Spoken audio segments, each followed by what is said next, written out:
Hello guys, അപ്പോൾ നമ്മൾ ഇന്ന് അങ്ങോട്ടാണെന്ന് വെച്ചാൽ ചെറിയൊരു കറക്കമാവാന്ന് വിചാരിച്ചു. അങ്ങനെ നേരെ സ്നേക്ക് പാർക്കിലേക്കാണ് നമ്മൾ പോകുന്നത്. ഇപ്പോൾ അടുത്ത് തന്നെ പോകല്. അങ്ങനെ വണ്ടി എടുത്ത് പോയി വണ്ടി കയറിയപ്പോൾ തന്നെ എനിക്ക് നല്ല കലമ്പിട്ടിട്ടുണ്ട്. പൊടി പറഞ്ഞായിട്ട് ഇച്ചുവിന് ഒരു കണ്ണടയൊക്കെ വാങ്ങിയിട്ടുണ്ടായിരുന്നു വണ്ടി പോകുമ്പോൾ വെക്കാൻ വേണ്ടി. പക്ഷേ ഞാൻ ആ കണ്ണട എടുക്കാൻ മറന്നു. അതുകൊണ്ട് ഏട്ടൻ്റെ അടുത്ത് നല്ല കലമ്പിട്ടി. അങ്ങനെ ഞാൻ ഇച്ചുവിൻ്റെ അടുത്ത് ബേക്കിലിരുത്തി. അങ്ങനെ നമ്മൾ എപ്പോഴും പോകുന്ന നമ്മുടെ സ്നേക്ക് പാർക്കിൻ്റെ അടുത്തേക്ക് എത്തിയിട്ടുണ്ട്.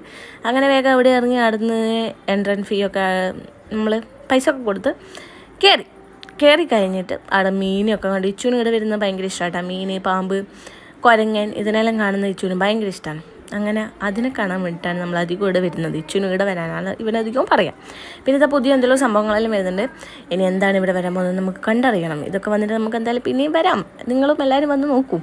പിന്നെ നമ്മൾ കുരങ്ങനൊക്കെ കണ്ടു. കുരങ്ങൻ്റെ ഒരു ഫാമിലി തന്നെ അവിടെയുണ്ട്. അപ്പോൾ പിന്നെ അതിനൊക്കെ നോക്കി കുറേ സമയം അവിടെ ഇങ്ങനെ ഇരുന്നു. പിന്നെ ഏട്ടനാണെങ്കിൽ തീരെ മുണ്ടുണ്ടായില്ല. ഏട്ടൻ മാസത്തിലൊക്കെ 2-3 മാസമൊക്കെ കൂടുമ്പോഴാണ് ഏട്ടൻ എൻ്റെ വീട്ടിലേക്ക് വരിക. കാരണം ഞാൻ പഠിക്കുന്നതുകൊണ്ട് ഞാൻ എൻ്റെ വീട്ടിലാണ് നിൽക്കുന്നത്. അങ്ങനെ ഇച്ചുവിൻ്റെ കൂടെ കളിക്കാമല്ലോ എന്നൊക്കെ വിചാരിച്ചിട്ടാണ് വിഷുവിൻ്റെ ലീവിന് ഏട്ടൻ വന്നത്. പക്ഷേ രാവിലെ വിളിച്ചിട്ട് മാനേജറിൻ്റെ അടുത്ത് നിന്ന് കലമ്പ് കിട്ടി. എന്തെങ്കിലും ലീവില്ല ഗൈസ്, കാരണം അവിടെ ആൾ കുറവാണ്. അതുകൊണ്ട് ലീവ് എടുക്കാൻ പറ്റില്ല എന്ന് പറഞ്ഞിട്ട് ഏട്ടന് ഇന്ന് തന്നെ പോകണം.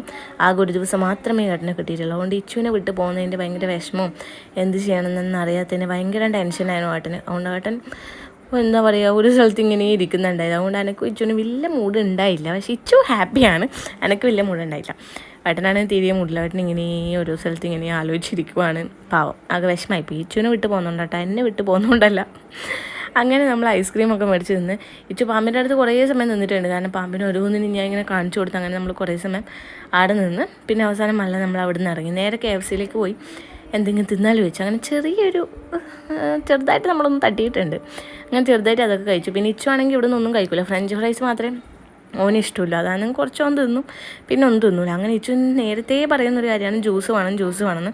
അങ്ങനെ ഇവിടെ നിന്ന് ഇറങ്ങിയിട്ട് നമ്മൾ നേരെ ജ്യൂസ് കുടിക്കാമെന്ന് ഇങ്ങനെ വിചാരിച്ച് നിന്നു. എവിടെയാണ് ജ്യൂസ് കിട്ടുക, എവിടെയും തുറന്നിട്ടുണ്ടാവാമെന്നൊന്നും നോക്കി അവസാനം ഒരു ജ്യൂസിൻ്റെ അടുത്ത് എത്തിയിട്ടുണ്ട്. അങ്ങനെ അവിടെ നമ്മൾ ഓറഞ്ച് ജ്യൂസാണ് കേട്ടോ കുടിച്ചിട്ടുണ്ടായത്. പിന്നെ ഏട്ടനെ നമ്മളിതാ വീട്ടിൽ കൊണ്ടാക്കിയിട്ട് വേണം ഏട്ടനെ തിരിച്ച് വീട്ടിലേക്ക് പോകാൻ വേണ്ടിയിട്ട്. രാത്രി തന്നെ ഏട്ടൻ പോക്കായി. അപ്പോൾ അതിൻ്റെ വിഷമമാണ് ഏട്ടനെ ഭയങ്കരമായിട്ട്. പിന്നെ കുഴപ്പമില്ല, എന്താ പറയുക, ആകെ എന്തോ മാതിരിയാണ് ഗൈസ്. അത് നമ്മൾ നേരെ വീട്ടിലേക്ക് വിട്ടു. അങ്ങനെ വീട്ടിൽ പോയിട്ട് ഞാൻ ചപ്പാത്തിയൊക്കെ തിന്ന് കഴിഞ്ഞപ്പോഴേക്കും നല്ല ഛർദിയായി ഗൈസ്. കുറച്ച് രാത്രി ആകുമ്പോഴേക്കും എനിക്ക് നല്ല ഛർദി ആയിട്ടുണ്ട്.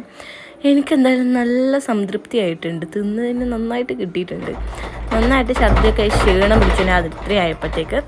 അപ്പോൾ ഇതാണ് നമ്മുടെ കുഞ്ഞു വിശേഷം. ബൈ.